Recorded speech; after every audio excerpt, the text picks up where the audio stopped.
Hello बच्चों, कैसे हो आप लोग।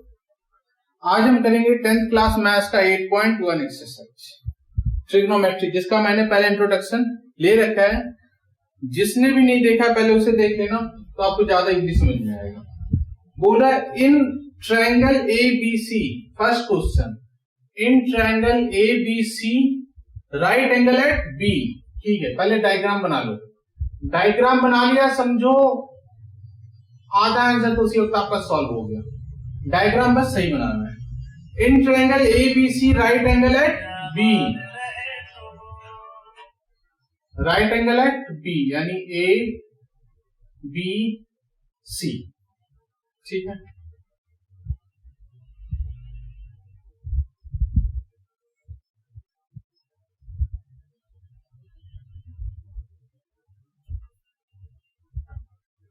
Right angle at B।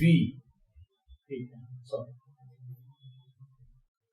AB is equal to 24 centimetre, ये हमारा हो गया 24 सेंटीमीटर।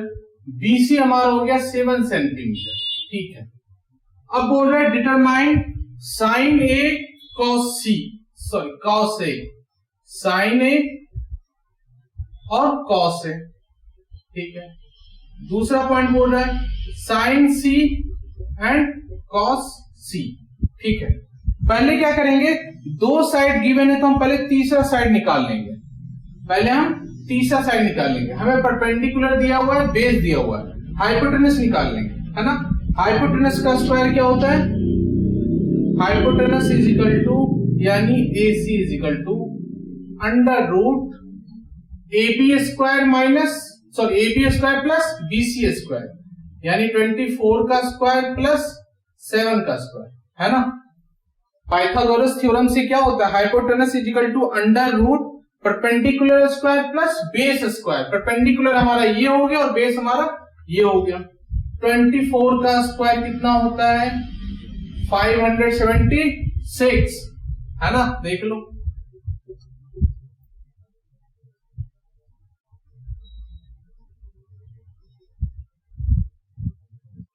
$576 है ना।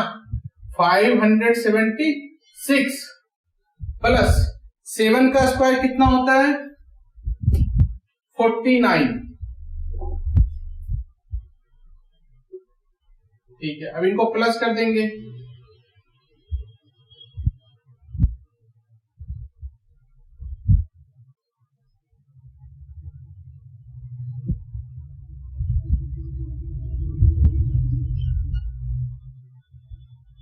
$625 किसका स्क्वायर रूट होता है, 25 का, यानी हमारा AC आ गया 25 सेंटीमीटर। ठीक है, तीनों साइड अब हमें पता चल गया है। अब क्या निकालना है, साइन A और cos A। Sine A, sine का फॉर्मूला क्या होता है, परपेंडिकुलर अपॉन हाइपोटेनस, लंब बटा कर्ण। ठीक है ना। अब एंगल A की बात कर रहे हैं, एंगल A, जिस भी एंगल की बात करते हैं उसके सामने क्या होता है, परपेंडिकुलर। तो हम एंगल A की बात कर रहे हैं तो हमारा परपेंडिकुलर क्या होगा, 7 अपॉन हाइपोटेनस। हाइपोटेनस तो फिक्स है, 90 डिग्री के सामने वाला हाइपोटेनस होता है वो फिक्स है। ये हमने फाइंड कर लिया 25 सेंटीमीटर। ठीक है, अब cos A निकालना है। cos A बराबर, cos क्या होता है, base upon hypotenuse, base upon hypotenuse. ठीक है, एंगल A की बात करें तो एंगल A जिससे बात करें परपेंडिकुलर ये हो गया, ये हाइपोटेनस हो गया, तो ये बेस बचेगा यानी 24 अपॉन 25। ठीक है, ये हमारा फर्स्ट पार्ट हो गया। सेकंड पार्ट देखो क्या बोल रहा है, साइन C, साइन C बराबर वही फॉर्मूला होगा परपेंडिकुलर अपॉन हाइपोटेनस, बट अब हमारा साइड चेंज हो जाएगा। क्यों, क्योंकि हम एंगल चेंज कर लिया हमने। अभी एंगल A की बात कर रहे थे लेकिन अब एंगल C की बात कर रहे हैं, तो C के सामने क्या है, ये है, यानी परपेंडिकुलर हमारा ये हो गया 24 अपॉन हाइपोटेनस, हाइपोटेनस तो फिक्स है 25। ठीक है, फिर cos C, cos C निकालेंगे तो बेस अपॉन हाइपोटेनस। अब फिर से C एंगल की बात करें तो ये परपेंडिकुलर हो गया यानी ये बेस से हो गया, तो 7 अपॉन 25। किसी भी क्वेश्चन में हाइपोटेनस फिक्स होगा, जो 90 डिग्री होता है उसके सामने हाइपोटेनस होता है, बट परपेंडिकुलर और बेस चेंज होता रहेगा। परपेंडिकुलर कौन सा होएगा, जिस एंगल की बात करेंगे उसके सामने का जो भी साइड होगा वो परपेंडिकुलर होगा, बाकी तीसरा साइड बचेगा वो ऑटोमेटिक हमारा बेस हो जाएगा। फर्स्ट क्वेश्चन हमारा कंप्लीट हो गया, एकदम सिंपल सा था। इसे राइट डाउन कर लो आप लोग।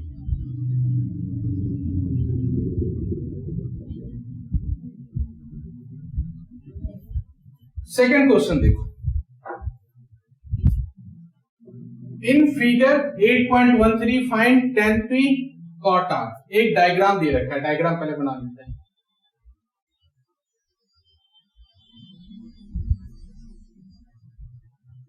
ठीक है, थोड़ा टेढ़ा मेढ़ा बना हुआ, ये डायग्राम आप देख लेना अपना, अब ड्राइंग की तो क्लास है नहीं।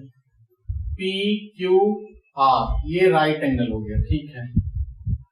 ये हमारा 12 सेंटीमीटर है और ये हमारा 13 सेंटीमीटर है, ठीक है। अब देखो, ये तो हमें पता है कि हाइपोटेनस है, देख के पता चल रहा है, क्यों, क्योंकि 90 डिग्री के सामने है। अब दूसरा परपेंडिकुलर या बेस होगा, यहां डायग्राम देखे परपेंडिकुलर लगा, पहले हम तीसरा साइड फाइंड कर लेंगे, है ना। उसके बाद tan p minus cot r find करना है। क्या फाइंड करना है, tan p minus cot r, यही फाइंड करना है ना, ठीक है।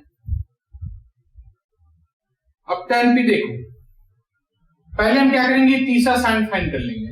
तीसरा साइड करेंगे तो QR is equal to under root इसका स्क्वायर माइनस इसका स्क्वायर, यानी हाइपोटेनस का स्क्वायर माइनस परपेंडिकुलर का स्क्वायर, 13 का स्क्वायर माइनस 12 का स्क्वायर, ठीक है।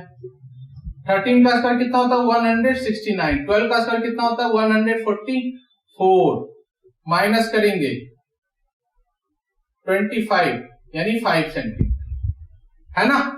25 का स्क्वायर रूट क्या होता है 5 होता है। अब हमसे बोल रहा है tan p minus cot r, tan p minus cot r। tan का फॉर्मूला क्या होता है, परपेंडिकुलर अपॉन बेस। tan का फॉर्मूला क्या होता है, परपेंडिकुलर अपॉन बेस। अब p एंगल की बात कर रहे हैं, कौन से एंगल की बात कर रहे हैं, p एंगल की। तो एंगल p उसके सामने ये हो गया, यानी हमारा परपेंडिकुलर ये है 5 अपॉन बेस, ये हाइपोटेनस है यानी ये हमारा बेस हो गया 5 upon 12 minus cot r। cot क्या होता है, base upon perpendicular. Angle r की बात कर रहे हैं, तो एंगल r की बात कर रहे हैं तो हमारा परपेंडिकुलर ये हो जाएगा और बेस ये हो जाएगा, ठीक है। तो cot r क्या होता है, base upon perpendicular, base upon perpendicular 5 upon 12, ये दोनों एक दूसरे से माइनस हो जाएगा, क्या आंसर आ जाएगा 0। 5 अपॉन 12 माइनस 5 अपॉन 12। देखो क्या था, tan p, tan का फॉर्मूला होता है परपेंडिकुलर अपॉन बेस। परपेंडिकुलर हमारा p एंगल बोला है तो ये हो गया और बेस हमारा ये हो गया यानी 5 अपॉन 12। cot r, cot ये r हो गया, इसके सामने हमने क्या देखा है, ये हमारा परपेंडिकुलर हो गया और ये बेस हो गया, तो हमने फॉर्मूला पुट किया, हमारा सॉल्यूशन आ गया। ये हमारा सेकंड क्वेश्चन भी कंप्लीट। अगर आपने डायग्राम सही से बना लिया है तो कोई भी आंसर सही से हो जाएगा।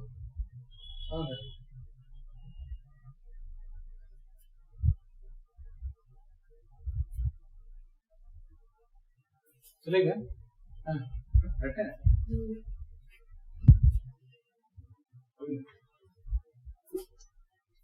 सेकंड क्वेश्चन भी हमारा कंप्लीट हो गया। थर्ड क्वेश्चन देखते हैं। If sine a is equal to 3/4 calculate cos a and tan a। ठीक है, डायग्राम बनाने बना लो, नहीं बनाना मत बनाओ, लेकिन डायग्राम बना लोगे तो ज्यादा बढ़िया है। थर्ड क्वेश्चन देखो, sine a is equal to 3/4, sine a is equal to 3/4।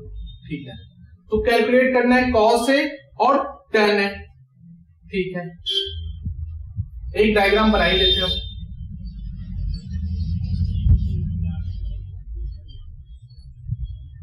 A, B और C, अब इसमें साइड का ध्यान रखना है, साइन ए क्या है 3/4 और साइन का फॉर्मूला क्या होता है परपेंडिकुलर अपॉन हाइपोटेनस। क्या होता है परपेंडिकुलर अपॉन हाइपोटेनस। अब एंगल ए की बात कर रहे हैं तो जिस एंगल की बात करते हैं उसके सामने क्या होता है परपेंडिकुलर। हमारा परपेंडिकुलर कितना है 3, बहुत बढ़िया। बेस कितना है हमारा, बेस तो है ही नहीं, ये हाइपोटेनस दिया हुआ है ना, और हाइपोटेनस कौन सा साइड हो जाएगा हमारा, ये साइड हो जाएगा। क्यों, क्योंकि 90 डिग्री के सामने हमेशा हाइपोटेनस होता है और 90 डिग्री हमारा ये है बाय डायग्राम, है ना। तो साइन ए एंगल की बात किया, उसके सामने का परपेंडिकुलर हो गया और ये हाइपोटेनस हो गया। अब बेस फाइंड कर लो। बेस तो मुझे देखकर ऐसे ही पता चल रहा है, 4 का स्क्वायर कितना होगा 16, 3 का स्क्वायर कितना होगा 9, 16 माइनस 9 कितना हो जाएगा 7, यानी √7 होगा। बट आप डायरेक्ट तो लिख नहीं सकते, तो इसे सॉल्व कर लेंगे पहले। AB इज इक्वल टू √4 का स्क्वायर माइनस 3 का स्क्वायर, 4 का स्क्वायर 16 माइनस 3 का स्क्वायर 9 √7, ये हमारा आ गया √7। बहुत बढ़िया। अब हमारे पास तीनों साइड है, अब हमसे कोई भी रेशियो पूछ लेगा, ट्रिगोमेट्रिक रेशियो हम फाइंड कर सकते हैं। तो हमसे पूछा जा रहा है cos A और tan A। cos A क्या होगा, cos A is equal to, formula क्या होता है cos का, base upon hypotenuse, base upon hypotenuse. अब एंगल A की बात कर रहे हैं तो ये तो परपेंडिकुलर हो गया भाई, तो बेस हमारा हो गया √7 और हाइपोटेनस हो गया हमारा 4, ठीक है। tan A भी पूछ रहा है, tan का फॉर्मूला क्या होता है परपेंडिकुलर अपॉन बेस, ठीक है। परपेंडिकुलर हमारा क्या है, ए एंगल की बात किया तो ये होगा जिसके सामने 3/, बेस क्या हमारा √7, हमारा ये आंसर हो गया, ठीक है। इसी के साथ हमारा थर्ड क्वेश्चन भी कंप्लीट, बहुत ही आसान था। राइट डाउन कर लो इसे आप। फोर्थ क्वेश्चन पे आते हैं।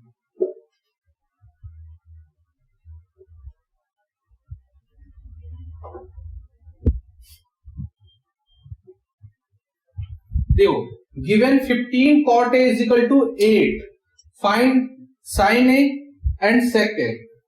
बिल्कुल आसान है, जैसे अभी लास्ट क्वेश्चन में किया ना वैसा ही हो जाएगा। थोड़ा सा बस इसमें क्या है कॉन्सेप्ट है ये देख लो, ट्रिक यूज किया जाता है बस। 15 cot A is equal to 8, ठीक है, यानी cot A is equal to क्या हो जाएगा 8/15, है ना।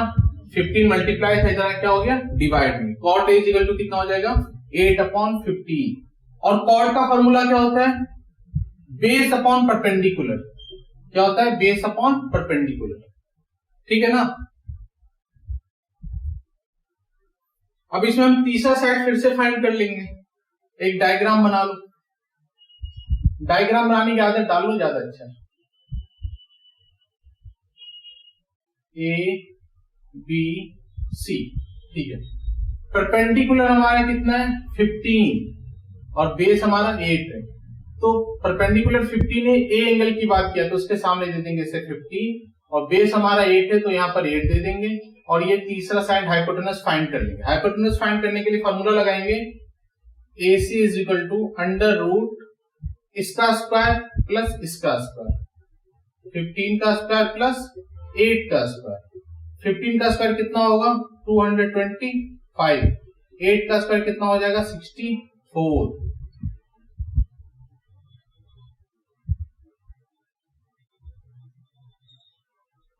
289 किसका स्क्वायर रूट होता है 17 का, किसका होता है 17 का, तो ये हमारा साइड निकल गया 17, ठीक है। अब हमसे पूछ रहा है साइन ए और सेक ए, निकाल लेंगे।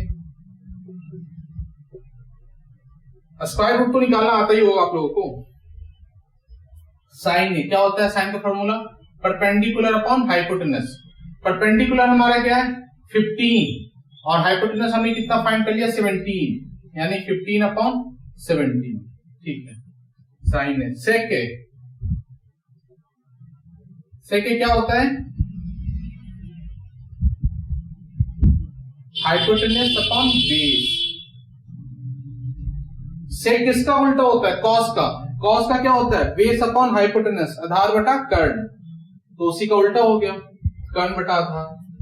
अब हाइपोटेनस हमारा कितना है 17 अपॉन बेस हमारा कितना है 8, है ना। इसी के साथ फोर्थ क्वेश्चन में हमारा complete.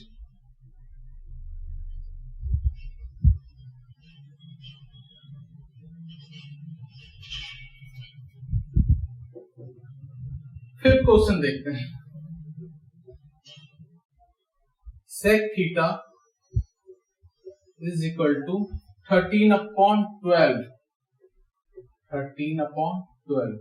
Calculate all other trigonometric ratios. यहाँ थीटा दिया हुआ है तो हमें डायग्राम बनाने की जरूरत नहीं है, सीधा इसको ऐसे सॉल्व कर लेंगे।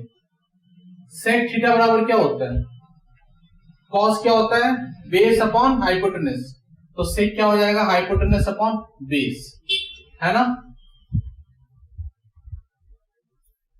हाइपोटेनस अपॉन बेस, यानी हमारे पास परपेंडिकुलर नहीं है तो परपेंडिकुलर निकाल लेंगे। परपेंडिकुलर इज इक्वल टू क्या हो जाएगा अंडर रूट किसका स्क्वायर 13 का स्क्वायर, हाइपोटेनस का स्क्वायर माइनस बेस का स्क्वायर यानी 12 का स्क्वायर। 13 का स्क्वायर कितना हो जाएगा 169, 12 का स्क्वायर कितना हो जाएगा 144, 169 माइनस 144 कितना हो जाएगा 25, 25 का कितना होता है 5। ये हमारा आ गया परपेंडिकुलर, ठीक है ना।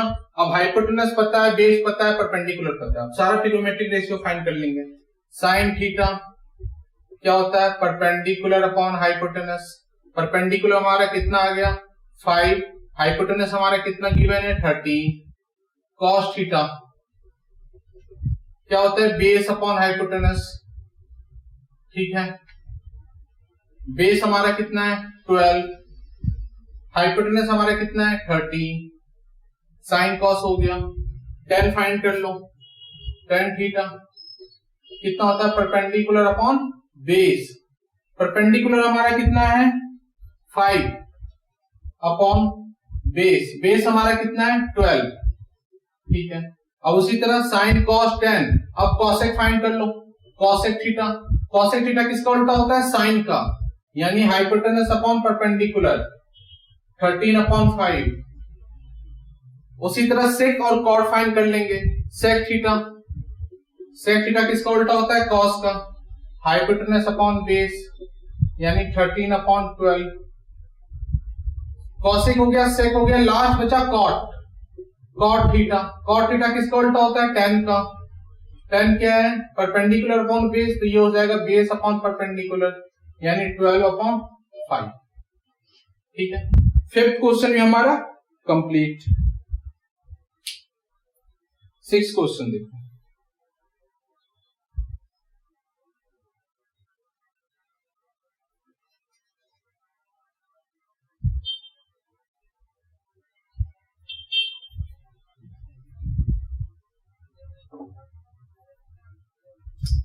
If angle A and angle B are acute angle, ठीक है, एंगल A और एंगल B क्या है एक्यूट एंगल है, ठीक है, such that cos A is equal to cos B,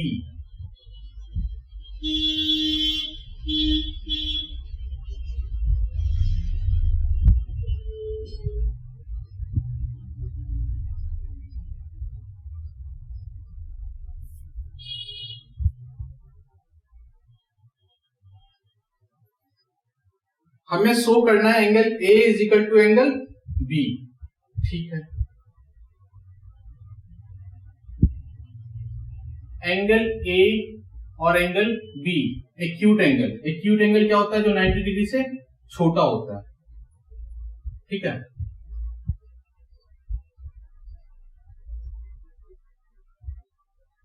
cos A is equal to cos B हमें दे रखा है, cos A is equal to cos B, ठीक है।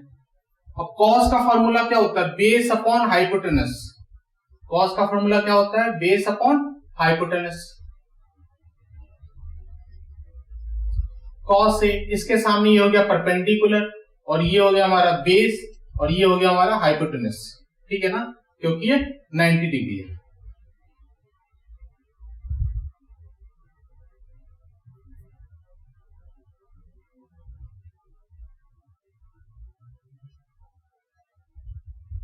इसको डायग्राम कर।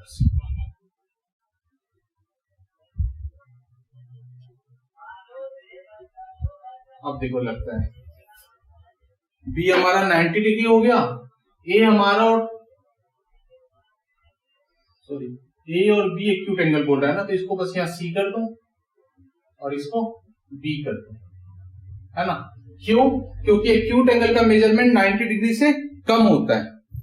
ये हमारा सी है, ये 90 डिग्री हो गया, तो ऑब्वियस है कि ए और बी 90 डिग्री से कम होगा। क्यों? क्योंकि ट्रायंगल प्रॉपर्टी से कोई भी ट्रायंगल 180 डिग्री का होता है। अगर हमारा सी 90 डिग्री हो गया तो ये हमारा 90 से छोटा और ये भी हमारा 90 से छोटा है ना। तो एक्यूट एंगल आप देख के भी पता चल रहा है, ठीक है। अब देखो cos A is equal to cos B, तो cos A ये हो गया, यानी परपेंडिकुलर हमारा ये हो गया, ये हमारा हो गया परपेंडिकुलर, ये हमारा हो गया हाइपोटेनस और ये हमारा हो गया बेस, है ना।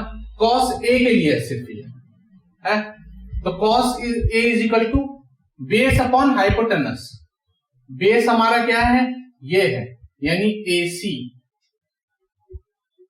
अपॉन हाइपोटेनस कितना होगा? AB, ठीक है। अब cos B एंगल चेंज हो गया, है ना। अब एंगल B हो गया हमारा, तो एंगल B के सामने हमारा ये परपेंडिकुलर हो जाएगा और ये हमारा बेस हो जाएगा, है ना, ठीक है। cos B base upon hypotenuse, base हमारा कितना है? BC अपॉन हाइपोटेनस कितना है? AB। अब देखो नीचे दोनों डिनोमिनेटर सेम है, तो डिनोमिनेटर से डिनोमिनेटर कट जाएगा, यानी AC is equal to BC, ठीक है। यहां लिख देना angle A and angle B are acute angle, है ना।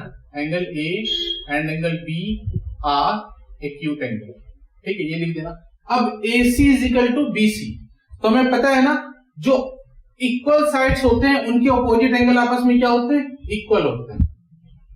जो साइड्स इक्वल है तो उनका ऑपोजिट एंगल क्या है आपस में? इक्वल, यानी angle A is equal to angle B, ठीक है। यही हमें प्रूव करना था, हमने प्रूव कर दिया, ठीक है ना। Opposite side, opposite angle of equal sides are equal, ये प्रॉपर्टी इसमें लगा देना। 6 क्वेश्चन भी हमारा कंप्लीट हो गया,